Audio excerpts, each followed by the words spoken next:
45 litre মিশ্রণে দুধ ও জলের অনুপাত 3:2, ওই মিশ্রণে কত পরিমাণ জল মেশালে দুধ ও জলের অনুপাত 9:11 হবে? তো এটা চাকরি পরীক্ষা আসে একটি অঙ্ক, আজকে আমরা সমাধান করব। দুধ আছে 3 অনুপাত এবং জল আছে 2 অনুপাত, তাহলে মোট হচ্ছে 5 অনুপাত, 3 যোগ 2 মানে 5 অনুপাত। এই 5 অনুপাতের মান কত? 5 অনুপাতের মান হচ্ছে 45। তাহলে 1 অনুপাত কত হবে? 1 অনুপাত হবে 45কে 5 দ্বারা ভাগ মানে 9।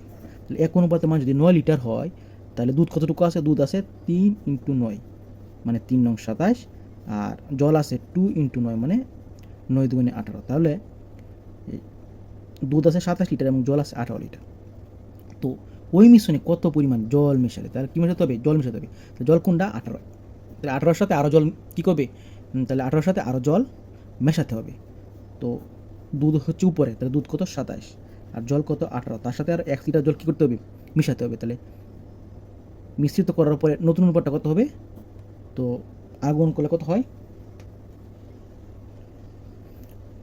9 দিয়ে 18কে গুণ করলে হয় 162 আর 9x, আর এখানে হবে 11 দিয়ে 27কে গুণ করলে হয় 297।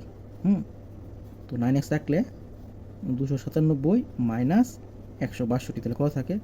9x সমান কত? 9x সমান হচ্ছে 135।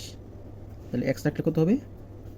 135/9 মানে 15। তাহলে কী করতে হবে? 15 লিটার জল মেশাতে হবে। মেশালে নতুন অনুপাত হবে 9:11।